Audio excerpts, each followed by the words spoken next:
If you're in the market for a new road bike these days, well, you have a choice of 4 frame materials: titanium, steel, aluminium, and of course, carbon fiber. But now there's a brand new material on the block that on paper at least has some really appealing benefits. I'm talking, of course, about Super Magnesium. And this is a brand new R1 road bike from US company Vaast, and it's the only Super Magnesium road bike on the market right now. Now, Vaast isn't a stranger to the material. They launched a gravel bike about a year ago and I reviewed that, link down below in case you missed it. But this is their first road bike. Now, older viewers, of course, will know we've had magnesium in the bike industry before. It's nothing new, but Super Magnesium is something new. And one of the big benefits straight off the bat is the lightweight. A claimed 1250 grams for a frame makes it lighter than aluminium, steel and titanium, and nearly as light as entry-level and mid-range carbon fiber road bikes, but not nearly as light as the most expensive super lightweight carbon frames, but very good weight nonetheless. On its own, it's not as stiff as aluminium, but oversizing is a way around that, and as you can see, it's reassuringly oversized in all key places.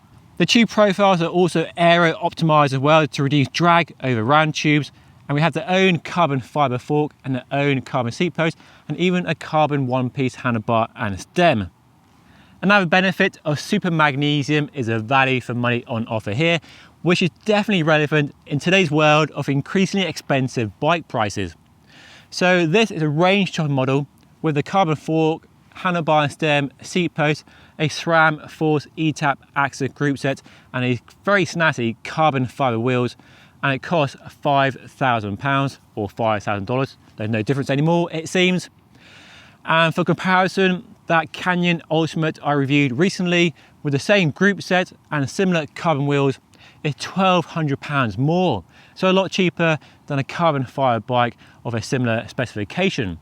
If this bike is too much money for you, then the range starts at £2,300 with a Shimano 105 mechanical group set, and it's an Ultegra option in the middle as well. So in terms of value for money, Super Magnesium has a lot in common with aluminium, so it's off to a good start.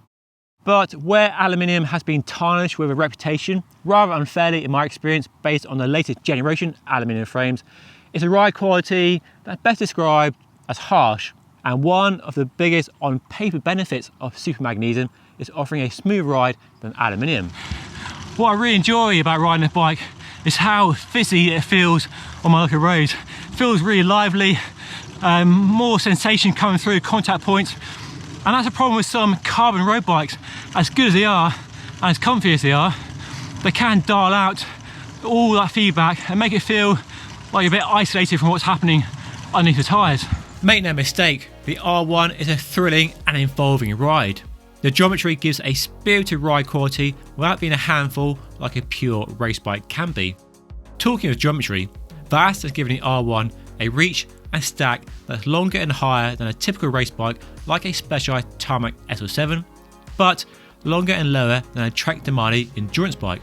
And that makes a bike that's easy to handle and provides a comfy riding position for clocking up the miles on a Sunday morning. When it comes to dealing with rough roads, when we're talking about compliance and gravel and imperfections on the road, it does deliver a fairly smooth ride. And I compare it as being smoother than aluminium, but not quite as smooth as the best carbon bikes. And when you do push the R1 hard, well, it stands up to scrutiny really well. Yes, the 8.5 kilogram build isn't especially lightweight, and it is a kilo heavier than a similar spec Canyon Ultimate CF SLX. And compared to a Specialized Alley Sprint, a high-end alloy bike I reviewed previously, the differences are small, but definitely noticeable.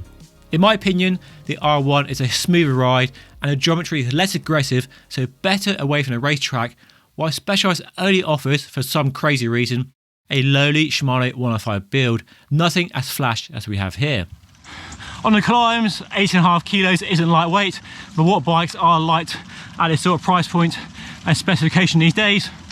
But good power transfer from the bike, so big bottom bracket, stiff head tube, whether you're seated or standing, there's no flex coming from the frame at all. So in that way, it feels just like a good carbon fibre or aluminium road bike. So you like to stomp up the hills, go for KOMs, this bike will definitely satisfy those urges. So if you want a race bike that can really be sprightly, responsive, and let you attack the KOMs, this will definitely deliver. But the frame material on its own isn't often the main deciding factor in how a bike rides. It's how the material is used, how it's put together, and then of course the geometry and the other small details that a bike brand can put into a frame. Some I love and some I dislike. I love the fact we have space for 13mm wide tyres front and rear, so it fits some nice wide tyres for a smooth ride on rough road surfaces. And then we have fender mounts, which are great for year-round versatility as well. So winter riding, training in the winter, or commuting as well. So really a versatile year-round package. We have internal cable routing inside the fork and in the down tube here. But I dislike the fact this bung here in the down tube always pops out. It doesn't quite stay in place, and it does look a bit ugly as well. So something a bit more streamlined would be nicer there in my opinion. We have a one-piece carbon handlebar and stem, which looks very snazzy and good for aero, but the stem was too short for me, and it doesn't sit flush with the head tube here, which is a bit of an afterthought in my opinion. And the cables, hoses shall I say, are still external, so not quite as smooth and streamlined as it could be. But then we do have a nice oversized threaded T47 bottom bracket, so should be good for maintenance or lack of maintenance, hopefully going forward. So the R1 clearly delivers a sprightly, engaging and a smooth ride, definitely smoother than aluminium in my experience, even though it's hard to make comparisons when there are so many other variables. But use my experience, there's definitely a smoother ride than most aluminium bikes. And it does deliver on the promise of Super Magnesium and hits all those key promises that the material makes. I love the fact it's sustainable, you can recycle the frame material when it's done at the end of its life, and it's less intensive in terms of the damage to the planet in making a frame compared to aluminium and carbon fibre, which do leave quite a large carbon footprint. So on its own, it's a great material, works really well. Vaast, to their credit, have done a great job in realising the potential of the material to produce a road bike that does deliver. And when you put aside all the frame material differences, it does give everything you want from a road race bike. So it's fast, lively, engaging, comfortable, and it looks great as well.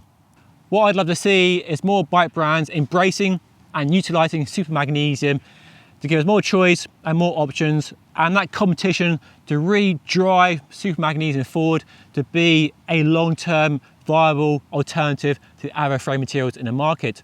And it is that competition from different bike manufacturers, suppliers and designers that's really pushed steel, titanium, aluminium and carbon fibre as far as they have come over the last few decades. And I think that's what Super Magnesium really needs. But on first inspection, this bike does deliver. It's definitely a worthwhile addition to the 4 popular frame materials in the bike market right now. And more adoption by bigger bike brands, we see it becoming a long-term viable alternative and not just a blip on the radar. Now, if you like the look of this bike and you want to find out more, maybe find your local dealer, then check out their website, linked down below, for more information on where you get your hands on a bike for a demo, or perhaps you want to put your hand in your pocket and buy one yourself. Anyway, that's all for today. If you want to see a review of the gravel bike from the same company, then check out the video up here. And don't forget to subscribe by hitting the button down here. But with all that said, I'll see you all again very soon. Thank you so much for watching.